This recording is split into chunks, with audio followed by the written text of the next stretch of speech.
Assalamualaikum warahmatullahi wabarakatuh. Perkenalkan, saya Wahidia Anggerani Purwaningrum. Di kesempatan kali ini saya akan mempresentasikan tugas yang bertujuan untuk menyelesaikan tugas akhir dari mata kuliah Resolusi Konflik Dunia Islam. Jadi kali ini saya akan membahas tentang Islamofobia Presiden Macron ditinjau dari perspektif. Kasus ini menarik banget buat dibahas teman-teman karena masih baru-barunya dan panas-panasnya terjadi kemarin Oktober 2020, di mana Presiden Macron itu berpidato gitu ya, itu menyampaikan strateginya dalam memerangi separatisme, tapi ada beberapa kalimatnya yang sangat menyinggung para muslim di Prancis maupun seluruh dunia, teman-teman. Nah, sikap Macron ini jelas menargetkan dan mengstigmatisasi dari komunitas muslim itu sendiri, teman-teman. Nah,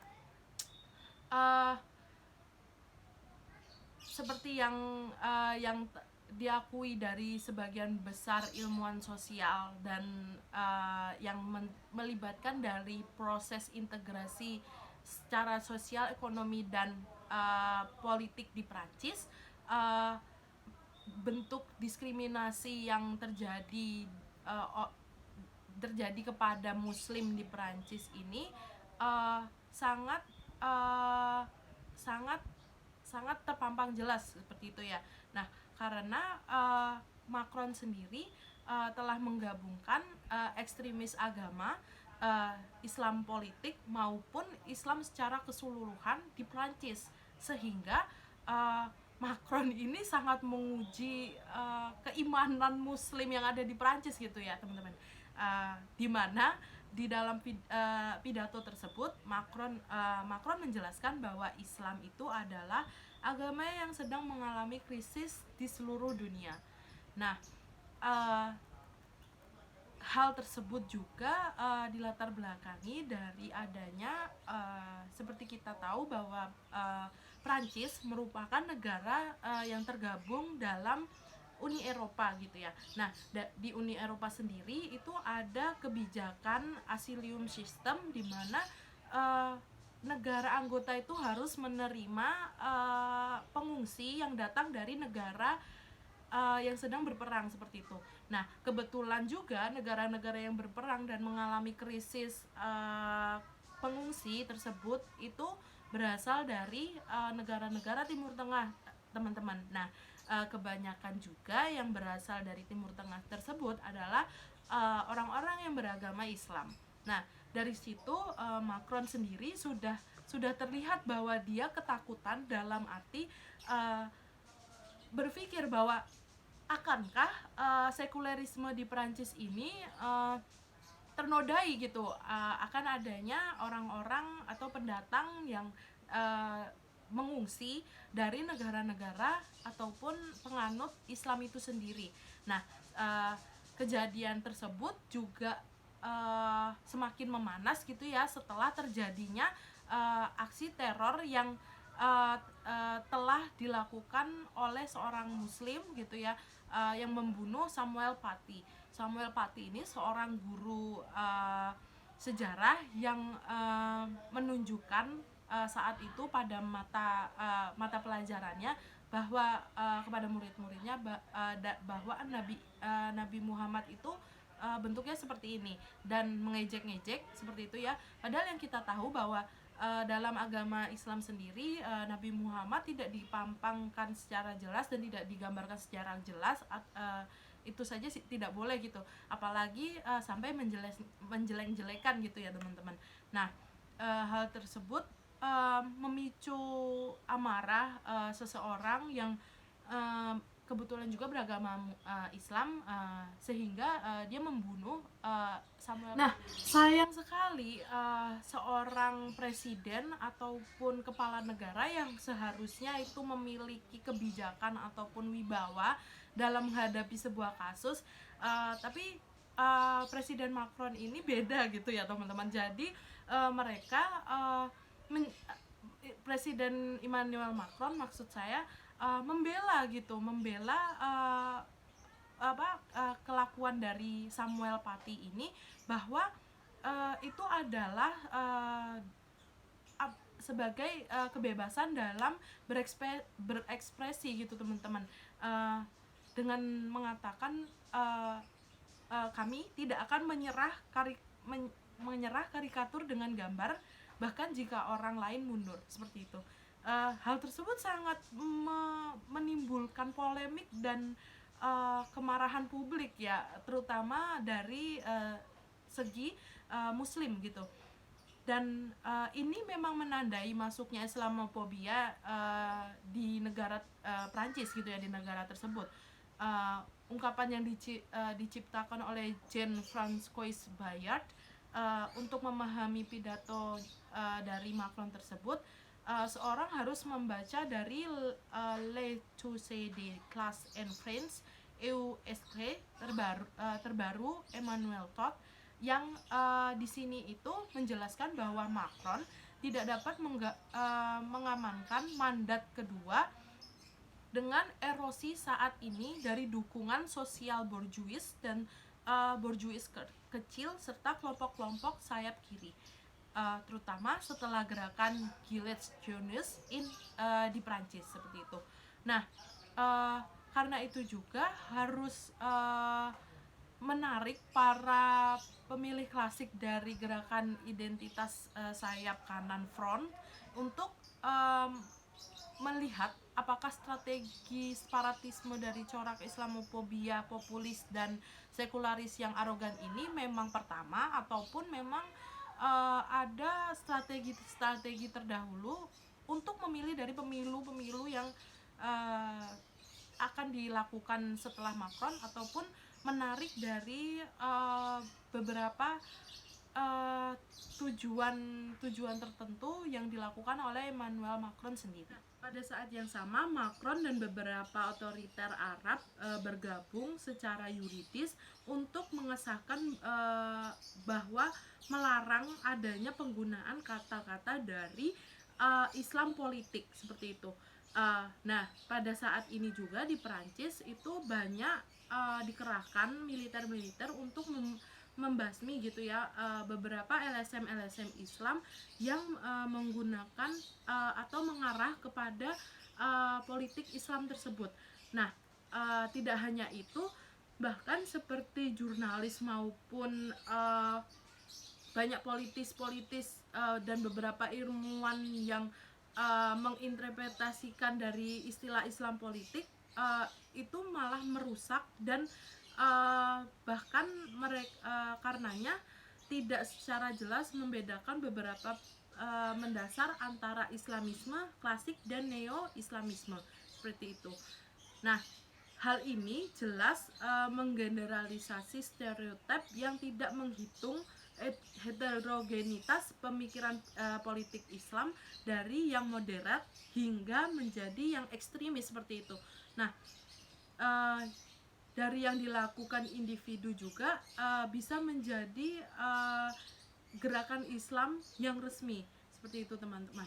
Nah, padahal perlu dicatat bahwa di dunia Arab sendiri, di antara yang menggunakan kategori-kategori tersebut, itu sudah ada yang dinamakan wali dalam Islam sendiri. Nah, yang menganggap bahwa Islam yang mereka anut adalah sebagai apotis. Apotis sendiri itu yang dengan adanya cara untuk menyangkal bahwa keberadaan mereka juga bersifat politis, seperti itu teman-teman. Nah, di kerajaan Turki sendiri misalnya setiap tokoh oposisi dipandang sebagai bagian dari ikhwal muslimin, ikhwal muslimin, mohon maaf. Nah, hal tersebut dianggap sebagai hal tersebut bisa dianggap sebagai terorisme, karena pada seperti yang kita tahu, seperti yang kita lihat latar belakangnya, bahwa pembunuhan Jamal Khashoggi yang dibenarkan menurut beberapa pernyataan politis di Arab Saudi itu adalah benar gitu teman-teman.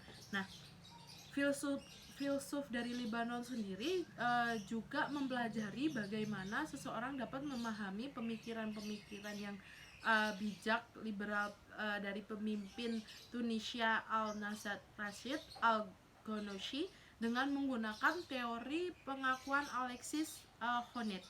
Yang diminta oleh Ghannouchi adalah pengakuan identitas Islam di ruang publik dan mengaku akan pentingnya teks-teks agama yang ditafsirkan melalui adanya istijhad atau inovasi dan konsep muslihat, seperti itu. Seperti yang kita tahu, Islam sendiri adalah agama yang rahmatan lil alamin gitu ya teman-teman. Nah, rahmatan lil alamin sendiri ini artinya bahwa Islam itu adalah agama yang bentuk rahmat dan rasa kasih sayang dari Tuhannya atau Allah Subhanahu wa taala ini tersebar kepada seluruh alam semesta. Jadi tidak dilihat mau itu agamanya apa, rasnya apa, kamu berasal dari mana. Allah, Tuhan dari agama Tuhan dari Muslim, agama Islam itu merahmatkan semua kepada yang ada di dunia ini. Nah, rahmatan lil alamin sendiri itu bentuknya bisa ada di dalam toleransi.